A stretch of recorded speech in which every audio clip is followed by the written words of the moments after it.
Have you ever had that moment when a single piece of paper changes your entire life? Mine was taped to my apartment door, a stark white sheet with bold black letters spelling "Notice of Eviction" at the top. I stood there, grocery bags cutting into my fingers as the ground seemed to shift beneath my feet. But I'm getting ahead of myself. Let me tell you how my own sister tried to destroy the independent life I'd built, all because she couldn't stand to see me thrive on my own. The day started like any other Tuesday. I woke up in my small but perfect one-bedroom apartment, the morning light filtering through the sheer curtains I'd hung just last weekend. I loved this place, my first real home away from my family's suffocating grip. After 26 years of living under my parents' roof with my older sister Meredith's constant hovering, these 650 square feet represented something precious: freedom. I'd been here for 8 months, building a life that was entirely my own. My job as a graphic designer for a local marketing firm wasn't glamorous, but it paid the bills and let me do what I loved. In the evenings, I'd started taking on freelance projects, nothing major, just some logo designs and wedding invitations to build my portfolio and save for a better computer. It was my little secret, a dream I was nurturing that no one in my family would understand or support. My morning routine was sacred: coffee from the French press, a housewarming gift to myself, 15 minutes of sketching, then a quick shower before heading to work. As I gathered my things, my phone buzzed with Meredith's name on the screen. I hesitated before answering. Our conversations lately had become strained, her questions increasingly probing. "Where are you putting your money? Don't you think that apartment is too expensive? Mom says you never call anymore." Each interaction left me drained. "Hey, Mare," I answered, trying to sound upbeat as I locked my door. "Emma, thank God. I've been calling you all morning." Her voice carried that familiar edge of accusation. I checked the time. 8:05 a.m.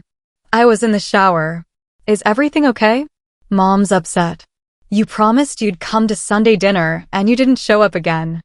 I closed my eyes, guilt washing over me. I texted Dad. I had a deadline for work. "I couldn't make it." "You always have an excuse lately.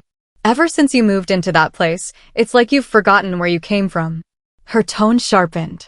"Are you even making enough to afford it?" "That neighborhood isn't safe, Emma." "I'm doing fine, Meredith," I replied, the same answer I'd given countless times. "The neighborhood is perfectly safe. I have to go or I'll be late for work. We need to talk about this." "Really talk? I'm worried about you." "There's nothing to worry about. I'm an adult, remember." I tried to keep the irritation from my voice. "I'll call Mom tonight. Promise." The call ended with her typical heavy sigh, the sound of her disapproval following me into the day. Little did I know, my sister's worry was about to become something far more sinister.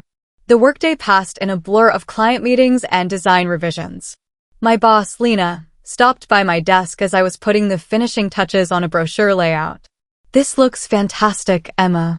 The client's going to love it," she said, her approval warming me from the inside. "You know, we've got a new project coming and that would be perfect for you to lead. Higher profile, better pay. Are you interested?" My heart leapt. "Absolutely. Thank you for thinking of me. You've earned it. Your work has been exceptional." She smiled. "We'll discuss details tomorrow." I practically floated through the rest of the afternoon. This was exactly what I'd been working toward: recognition, advancement, proof that I was making it on my own.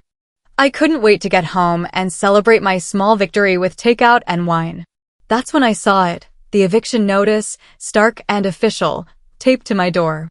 My fingers trembled as I tore it down and fumbled with my keys.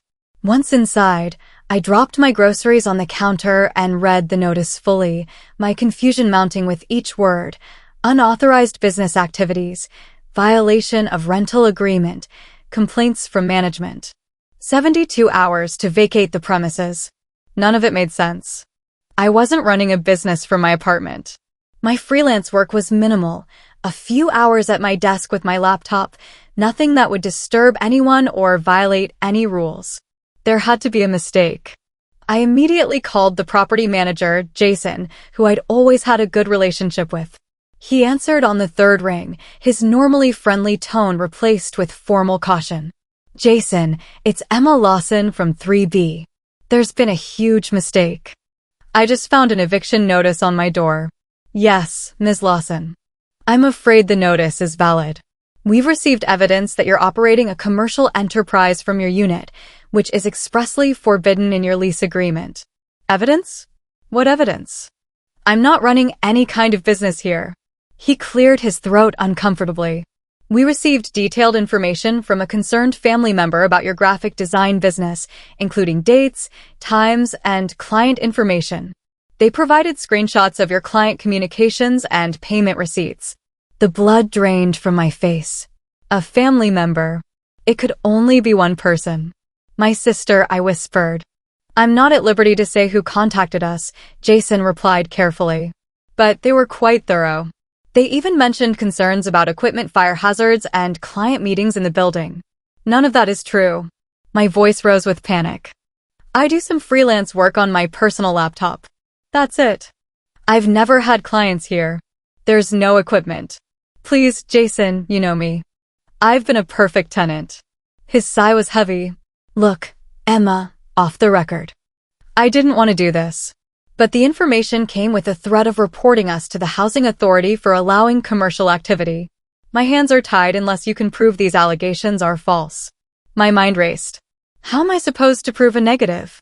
Can I at least see what evidence was provided? Come to the office tomorrow morning.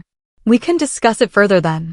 But Emma, you should know, the decision has already been made at the ownership level. After hanging up, I sank to the floor, my back against the kitchen cabinets.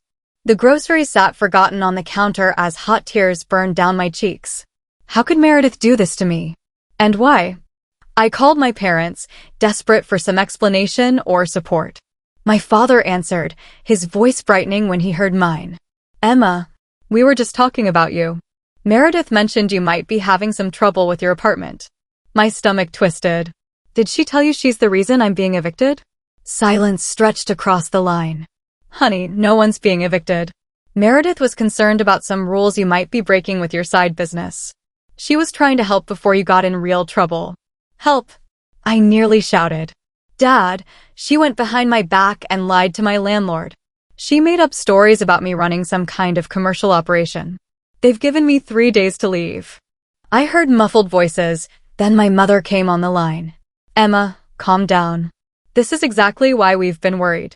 You're in over your head out there. In over my head? Mom, I'm being framed by my own sister. Don't be dramatic, she scolded. Meredith only told them what you've been doing. If you're being evicted, you must have broken the rules. I couldn't believe what I was hearing. I haven't broken any rules. I occasionally do freelance work on my laptop. That's it. Well, Meredith said. I don't care what Meredith said. I cut her off, something I rarely did. She's lying, Mom. Why can't you see that? My mother's voice hardened. I think you need to come home, Emma. This independent living experiment clearly isn't working out. Your old room is exactly as you left it. The pieces suddenly fell into place. This wasn't about any lease violation. This was about bringing me back under their control. My sister had orchestrated my eviction to force me back home. The realization made me physically ill. I have to go, I said flatly. Think about it, Emma. You know it makes sense. Why struggle when? I ended the call before she could finish. For a moment, I sat in stunned silence, betrayal burning through me like acid. Then, determination took its place. I would not let them win. Not like this. I spent the next hour gathering every piece of evidence I could find. Bank statements showing my regular salary deposits, my lease agreement, my laptop with its minimal freelance projects. I found the original emails where I'd asked Jason if occasional freelance work would be a problem, and his response confirming that occasional home office work is perfectly acceptable. Then, heart pounding, I called Meredith. She answered with saccharine concern. Emma, I was just about to call you. Mom said you're upset. Cut the act, Meredith, I said, my voice steady despite the rage coursing through me. I know what you did. I don't know what you're talking about. But there was a note of defensiveness that betrayed her. You contacted my landlord and lied about me running a business from my apartment. You made up stories about client meetings and equipment. You got me evicted. A long pause, then, I was trying to protect you. I laughed bitterly. Protect me? From what? Being independent? Having a life that doesn't revolve around you and mom and dad. You're not ready to be on your own, Emma, she said, her voice hardening. You've always been the baby, always needed guidance. I saw those design projects you were doing. You're in violation of your lease. It was only a matter of time before you got caught. I just sped up the inevitable. Those were personal projects. And even if I did take on a few freelance jobs, that doesn't constitute running a business. You know that. It doesn't matter what I know. What matters is what your landlord believes. The pretense was gone now, her voice coldly triumphant. Just come home, Emma.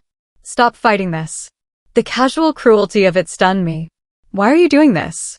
What do you get out of keeping me under your thumb? Her voice dropped to a whisper. You don't understand. Mom and Dad are lost without you there. The house feels empty. They talk about you constantly. It's like I don't even exist anymore. Realization dawned. You're jealous. You've always been the perfect daughter, always done everything right, and yet they still worry about me more. They still call me their special girl. That's not. It is, I cut her off. You can't stand that I'm building my own life, that I might succeed without your control. So you'd rather destroy what I've built than see me thrive. I'm trying to bring our family back together, she snapped. You've been different since you moved out. Distant. Secretive. I've been independent, I corrected her. And I'm not coming back. Fix this, Meredith. Call my landlord and tell them you lied, or I swear. You'll what? She challenged. You have 3 days to pack, Emma. Be reasonable. Your job doesn't pay enough for another place, not in this market. You know that. The call ended with her telling me she'd help me move on Saturday. The audacity of it left me speechless. I spent the next hour in a daze, alternating between crying and furious pacing. Then, I took a deep breath and did what I always did when facing a design problem. I made a plan. First, I emailed Lena, explaining my situation and asking if we could move our meeting about the promotion to the next morning. Then I contacted 3 friends, asking if anyone knew of affordable housing options or temporary places to stay. Next, I drafted an email to Jason with all my evidence attached, pleading my case one more time. Finally, I drove to the one person who might understand what I was going through, my Aunt Catherine, my father's sister, who had long been estranged from the family for reasons no one discussed. Aunt Catherine lived in a charming bungalow 40 minutes outside the city. I'd only reconnected with her 6 months ago, after finding her on a genealogy website I'd been using for a personal project. Our secret meetings had become a lifeline for me, a glimpse into a different kind of family dynamic. She opened the door, concern etched on her face as she took in my tear-stained cheeks. Emma? What's happened? I collapsed into her embrace, the story spilling out between sobs. She listened without interruption, her arm around my shoulders as we sat on her porch swing. When I finished, she was quiet for a long moment. Your mother and sister did the same thing to me, you know, she finally said. I looked up in shock. What? She nodded. 20 years ago. I was dating someone they didn't approve of. Your mother convinced my boss I was stealing from the company. By the time I cleared my name, I'd lost my job and my reputation in town was ruined. That's why I moved away. Why would they do that? Control, she said simply. Your mother can't stand anyone in her orbit having independence. And Meredith learned from the best. What did you do? A small smile crossed her face. I fought back. And then I built a life they couldn't touch. She squeezed my hand. Which is exactly what you're going to do. For the next 2 hours, we strategized. Aunt Catherine made calls to friends in real estate and legal circles. By the time I left, I had the name of a tenant rights attorney and 3 potential apartments to look at the next day. One more thing, Aunt Catherine said as I was leaving. I've been meaning to show you something. She led me to her home office and pointed to a framed certificate on the wall, a business license for Catherine Lawson Design Studios. You're a designer too? I gasped. For 30 years now, she smiled. Talent runs in our blood, just not the branch of the family your mother married into. I've been watching your work on Instagram. You're better than I ever was. You follow me online? Why didn't you say anything? I was waiting for the right time. She pulled out a business card and handed it to me. I'm looking for a junior partner. Someone with fresh ideas. The timing wasn't right before, but now. I stared at the card, possibilities exploding in my mind. Are you serious? Deadly. The pay is better than what you're making now, and I own the building. There's a loft apartment upstairs that goes with the job. No family members can get you evicted. I drove back to my apartment with a new sense of purpose, Aunt Catherine's offer humming through me like electricity.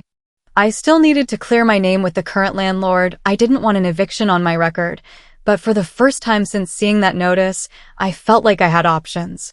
The next morning, I met with Jason at the property management office, armed with my evidence and a new confidence. I appreciate you meeting with me, I began, setting my folder on his desk. I've brought documentation proving I'm not running a business from my apartment. He looked uncomfortable. Emma, like I said, my hands are tied. The decision came from above. I understand. But before you finalize anything, you should know that my sister, who I believe is your source, had a motive to lie. I took a breath. She wants me to move back home. She fabricated this entire situation. I showed him my bank statements, demonstrating that my income came from my regular job, with only occasional small deposits from freelance work. I showed him my email history, proving I'd asked about freelance work when I first moved in and received his permission. I showed him my digital workspace, clearly not the setup of someone running a commercial enterprise. As he reviewed the evidence, his expression shifted from skepticism to concern. This is troubling.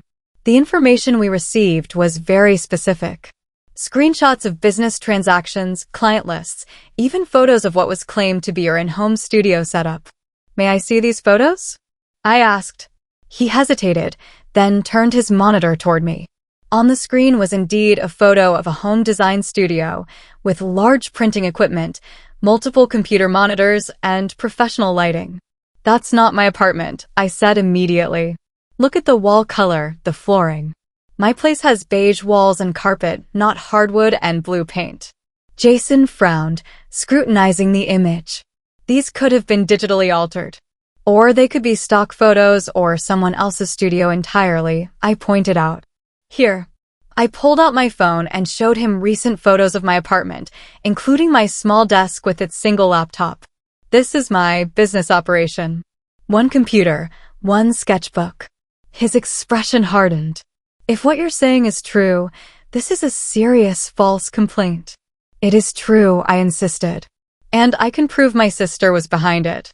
I pulled out my phone and played a recording of my conversation with Meredith from the previous night, the part where she admitted to contacting the landlord and her reasons why. Jason listened, his face growing increasingly troubled. When it ended, he sat back in his chair. I need to take this to the property owner. I understand. All I'm asking for is a fair chance to defend myself. He nodded slowly. Wait here. The 20 minutes he was gone felt like hours. When he returned, his expression was grave, but determined. The owner has agreed to rescind the eviction notice, pending a formal inspection of your unit to verify your claims. He handed me a document. This retracts the previous notice. The inspection will be tomorrow at 10 a.m., if that works for you. Relief flooded through me. That's perfect. Thank you, Jason. Don't thank me yet. He lowered his voice. This situation has raised red flags about our eviction processes.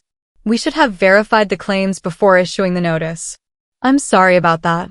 As I left his office, my phone buzzed with a text from Lena, confirming our meeting about the promotion. Things were looking up, but I wasn't done yet. My family situation needed resolution. Instead of going straight to work, I drove to my parents' house. It was time for a confrontation I'd been avoiding for years. Both my parents and Meredith were home, a stroke of luck I hadn't counted on. They looked surprised to see me, my mother immediately launching into a cheerful monologue about how they'd start clearing out my old room. I'm not moving back home, I interrupted firmly. In fact, I'm here to tell you that I know what Meredith did, and I fixed it. The eviction notice has been rescinded. The silence was deafening. My father looked confused, while my mother and Meredith exchanged glances. "What are you talking about?" my father asked. I told them everything, the false allegations, the fabricated evidence, my meeting with Jason, and the recording of Meredith's confession. "You recorded me?" Meredith hissed. "That's illegal." "Actually, in this state, only one party needs to consent to a recording," I replied calmly. "I learned that from Aunt Catherine." My mother's face hardened at the mention of her name. "You've been seeing Catherine? After all we've told you about her?" "Yes, and I've learned the truth about why she left. The same thing you tried to do to me, you did to her 20 years ago." My father looked between us, genuine confusion on his face. "Jane? What is she talking about?" I realized in that moment that my father might not have known about my mother and sister's manipulation. The thought gave me a sliver of hope that not everything in my family was toxic. "Tell him, Mom," I challenged. "Tell him how you and Meredith tried to force me back home by getting me evicted. Tell him how you did the same thing to Aunt Catherine 20 years ago." My mother's face flushed with anger. "You don't understand family loyalty, Emma. Everything I've done has been to keep this family together." "No," I said sadly. "Everything you've done has been to keep us under your control. There's a difference." Meredith stepped forward, her eyes blazing. "You ungrateful little—" "Enough." My father's voice cut through the tension. He turned to my mother and Meredith. "Is this true? Did you try to get Emma evicted?" The look that passed between them was answer enough. My father's face crumpled in disappointment. "I can't believe this. Our own daughter. She abandoned us," my mother cried. "Just like Catherine did." "I didn't abandon anyone," I said quietly. "I grew up. There's a difference." What followed was 2 hours of painful family honesty. Years of resentment, manipulation, and control issues came to light. My father, to his credit, seemed genuinely horrified by what my mother and sister had done, both to me and to his sister years ago. By the end, it was clear that our family dynamic was broken in ways that would take years of therapy to address, if it could be fixed at all. I set clear boundaries. I would maintain a relationship with my father and give my mother and sister a chance to rebuild trust, but it would be on my terms. "I've been offered a partnership with Aunt Catherine," I told them as I prepared to leave. "I'm going to take it. It's an amazing opportunity for my career." "You'd choose her over your own mother?" My mother's voice was cold. "I'm choosing myself," I corrected her. For the first time in my life. The next day passed in a whirlwind. The inspection of my apartment went smoothly, with the property manager formally apologizing for the misunderstanding. My meeting with Lena resulted in not just a promotion, but a raise that would have made staying in my current apartment more comfortable. But as I sat in my living room that evening, surrounded by the life I'd built, I knew what my next step should be. I called Aunt Catherine and accepted her offer. "I can move in next month, if that works for you," I told her. "I want to leave this apartment properly with notice." "That's perfect," she replied warmly. "I'll start setting up your workspace. We've got some exciting projects coming in that I think you'll love." As I hung up, a text came through from my father. "I'm proud of you, Emma. I'm sorry for everything. I hope you'll let me visit your new place once you're settled." Tears pricked my eyes, but they weren't tears of sadness or anger anymore. They were tears of release, of possibility. The next morning, I woke up early and stood at my window, watching the sunrise paint the sky in brilliant colors. In just 24 hours, my life had been threatened, then transformed. My sister's attempt to drag me back into the past had instead propelled me toward a future brighter than I could have imagined. I picked up my sketchbook and began to draw, ideas flowing freely. For the first time in my life, I was exactly where I was supposed to be, not in my childhood home under my family's thumb, but in a life entirely of my own design.